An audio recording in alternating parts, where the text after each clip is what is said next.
सर्वप्रथम आप हमारे दर्शकों को अपना परिचय दीजिए। मेरा नाम आचार्य रूपचंद्र दीपक है। ये आर्य लेखक परिषद का सम्मेलन है जो भारत स्तर पे स्थापित है। उसकी जो उत्तर प्रदेश शाखा है उसका मैं अध्यक्ष हूँ। और यहाँ पे ये ऋषि दयानंद की द्विशताब्दी जन्म यानी उनके जन्म को 200 वर्ष होने वाले हैं, उसके उपलक्ष्य में और संयोग से डीएवी कॉलेज की स्थापना को 100 वर्ष होने वाले हैं। तो इन दोनों के संयुक्त तत्वावधान में 2 दिन का ये कार्यक्रम रखा गया है। कल शनिवार 15 अप्रैल, आज रविवार 16 अप्रैल, 2 दिवस का ये कार्यक्रम है। और भारतवर्ष के विभिन्न कोणों से यहाँ पे कवि, लेखक और साहित्यकार आए हुए हैं। लगभग कितने सालों से बनाया जा रहा है ये आर्य लेखक परिषद तो ये 1991 यानी 32 वर्ष से चल रही है। बीच में कुछ थोड़ी शिथिल हो गई थी तो हमारे आचार्य अखिलेश आर्यन हैं, इन्होंने इसको पुनः, जिसको पुनर्जागरण कहते हैं, सन 2018 से ये विशेष रूप से इसको चला रहे हैं। तब से प्रतिवर्ष सम्मेलन, वर्ष में एक बार कहीं न कहीं सम्मेलन होता है। इस बार को लेकर के युवाओं को क्या कुछ खास संदेश देना चाहेंगे? हमारा संदेश ये है कि जो युवा लोग हैं वो बहुत सारे विषयों पे, बहुत सारी भाषाओं में बहुत प्रकार से प्रेरणा दे सकते हैं। तो वो अपनी बुद्धि का सदुपयोग इस काम में करें कि वेदों की जो प्रेरणा है, भारत के जो मूल स्रोत हैं, भारत की संस्कृति के मूल स्रोत हैं, उनको समझ करके और वो प्रेरणा समाज तक और दूसरे लोगों तक पहुँचाएं। आज इस बैठक में सिर्फ लखनऊ के लोग उपस्थित थे या लखनऊ के बाहर के भी लोग? लखनऊ से बाहर के भी लोग यहाँ पे उपस्थित हैं। मध्य प्रदेश से आए हैं, पंजाब से, इंदौर से, महाराष्ट्र से, गोरखपुर से, तमिलनाडु से। यहाँ इस बैठक को लेकर के क्या कुछ कहना चाह रहे हैं? आज ये जो आपका अभी सत्र समाप्त हुआ, ये संस्कारों, वैदिक संस्कारों पर आधारित था और इसमें सभी वक्ताओं ने, मुख्य अतिथि, विशिष्ट अतिथि और अध्यक्ष जी ने वैदिक संस्कारों का बहुत ही तर्कपूर्ण और तथ्यपूर्ण उद्बोधन दे करके इस सत्र की उपयोगिता को सिद्ध किया और इसको प्रासंगिक अधिक बनाया।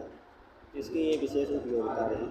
और जो यहाँ कई प्रदेशों से जो लोग आए हुए हैं साहित्यकार का वो बहुत उच्च कोटि के हैं।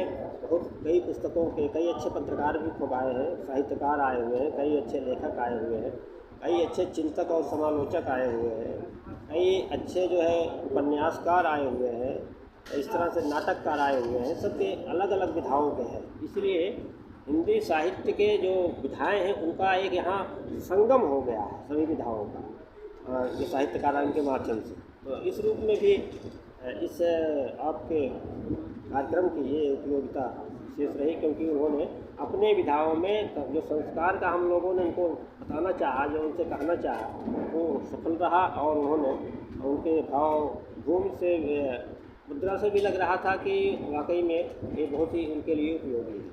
पहले की अपेक्षा आज के तारीख में देखा जाए तो हर एक माँ बाप अपने बच्चों को इंग्लिश मीडियम से पढ़ाने में ज़्यादा इंटरेस्टेड होते हैं। कहीं ना कहीं से हिंदी को दबाया जा रहा है, या हिंदी भाषा आज के युग में बहुत ऐसे बच्चे हैं कि वो हिंदी बोल नहीं पाते। उनके माँ बाप को क्या संदेश देंगे? ऐसे माता पिता जो कि विदेशी गुलामी की प्रतीक अंग्रेजी पर इतना गर्व करते हैं और बच्चों को भी गुलामी के प्रतीक अंग्रेजी को ही पढ़ने के लिए पूरा जोर लगाते हैं, अपना धन बल, तन मन धन सब पूरा लगाते हैं, ऐसे उन लोगों को मैं कहना चाहूँगा कि आप अगर भारत में हैं तो भारतीय बन करके रहें। भारतीय का मतलब भारत की भाषा, भारत के उत्पाद, भारत की संस्कृति और भारत की जितनी भी चीज़ें हैं, जीवन शैली है, उसको आप अपनाएं और जिससे कि ये भारत जो है भारत के रूप में ही रहे, इंग्लैंड और अमेरिका न बने। बताइए। मैं शशांक अग्निहोत्री, आर्य लेखक परिषद का मीडिया का प्रभार मुझे सौंपा गया है, जिससे आज और कल से स्वामी दयानंद जी का जन्म शताब्दी वर्ष मनाया जा रहा है। वेदांतों की पद्धति को जो है पुनः पुनः जीवित करने के लिए यह कार्यक्रम माननीय आचार्य अखिलेश जी, डॉक्टर रूपचंद दीपक जी, रसिक किशोर सिंह नीरज जी, रायबरेली से बड़े बड़े साहित्यकार मध्य प्रदेश, जम्मू, पंजाब, हरियाणा, अन्य तमिलनाडु, कई प्रदेशों से आकर के, और जो प्रबंधक हैं माननीय मनमोहन तिवारी जी, उनके द्वारा पूरा ये आयोजन कराया जा रहा है कि समाज में एक वेद वेदांगों की पद्धति जो पुराने परंपरा चली आ रही है उसको फिर से जीवंत किया जाए। नीरज जी से ले लीजिए।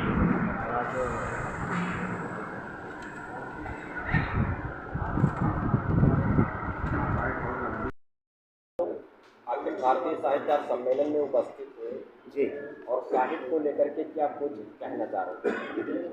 देखिए, हम लोग सम्मिलित नहीं हुए, एक आयोजन मंडल है इसमें। इस आयोजन मंडल के वर्तमान में जो सूत्रधार हैं डॉक्टर रूपचंद दीपक जी, सम्मानीय नीरज जी, अखिलेश जी, स्वामी वेदांतानंद जी, और सबसे बड़ी बात मनमोहन तिवारी जो इस महाविद्यालय के संस्थापक अध्यक्ष हैं और जो व्यवस्था आदि देख रहे हैं उसके वो एक मेरी उनकी भूमिका इसमें बड़ी महत्व। अगर उन्होंने ये कार्यक्रम में ये भूमिका ना निभाई होती तो शायद आयोजन इतना ज़्यादा हमारा सफल नहीं हो सकता।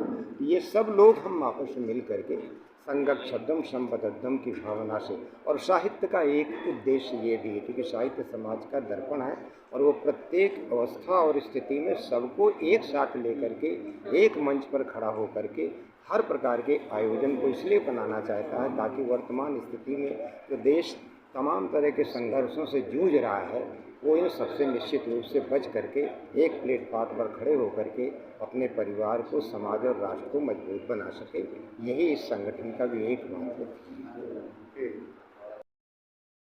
आपसे ये सवाल है कि आज के कुछ साल पहले वो चाहे कविता हो या साहित्य हो, इन सब चीज़ों को लेकर के लोग बड़े जागृत थे, लेकिन आज मौजूदा समय में इन सब चीज़ों से आने वाले युवा दूरी बना रहे हैं। उन युवाओं को क्या कुछ कहना चाहेंगे? आपने अच्छा प्रश्न किया। मेरा मानना ये है कि आज जो युवा वर्ग है हमारा, वो काफ़ी समय तो मोबाइल और पठन पाठन से दूर होता जा रहा है मोबाइल के कारण, और गंभीर विषय पर जब तक अध्ययन नहीं करेगा तब उसको जानकारी भी नहीं हो पाएगी। और आज जो हमारा युवा वर्ग है वो साहित्य में उसकी रुचि कम होती जा रही है।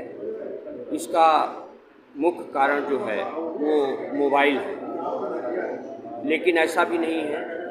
साहित्य के क्षेत्र में हमारे कुछ रचनाकार ऐसे हुए हैं जिन्होंने हिंदी के लिए बहुत जागृति पैदा की। उसमें हमारे भाई कुमार विश्वास और बहुत से साहित्यकार हैं। आज हमारे साहित्य और हिंदी को बहुत दूर दूर देशों तक उसका प्रचार प्रसार हो रहा है और साहित्य के प्रति जागरूकता एक तरफ बढ़ी भी है। हम ये नहीं कह सकते कि हिंदी और साहित्य के प्रति निराशा है, लेकिन आज आवश्यकता इस बात की है कि हमें हिंदी के प्रति, राष्ट्र के प्रति जागरूक होना चाहिए। ये 2 दिवसीय कार्यक्रम यहाँ पर DAV कॉलेज में जो हो रहा है, इसका मुख्य उद्देश्य यही है भारतीय संस्कृति को, राष्ट्र की एकता को, और हम अपने जीवन को किस तरह से आगे बढ़ाएं और इस पर हमको ध्यान देने की आवश्यकता है। इसी पर हमारा कल अखिल भारतीय कार्यक्रम हुआ जिसका संचालन मैंने किया, मैं डॉक्टर रसिक किशोर सिंह नीरज, और इस कार्यक्रम की सफलता में हमारे सबसे बड़े सहयोगी मनमोहन तिवारी जी हैं, आचार्य रूपचंद दीपक जी हैं, प्रोफेसर डॉक्टर सत्यकांत आर्य जी हैं, अखिलेश आर्येंदु जी हैं, जिनके प्रयासों से यह कार्यक्रम हमारे विगत कई वर्षों से भारत में होते चले आ रहे हैं। उसकी एक श्रृंखला में यह भी एक बहुत ही महत्वपूर्ण कार्यक्रम आज संपन्न हो रहा है, जिसमें देश भर के 65 साहित्यकार यहाँ पर विचारक, मनीषी और विद्वान उपस्थित हुए हैं। हम इस बात पर प्रसन्न हैं कि यहाँ पर हिंदी के लिए, राष्ट्र के लिए चिंतन के रूप में और हमें कुछ सीखने को, नवयुवकों को बहुत कुछ यहाँ पर मिल रहा है। धन्यवाद।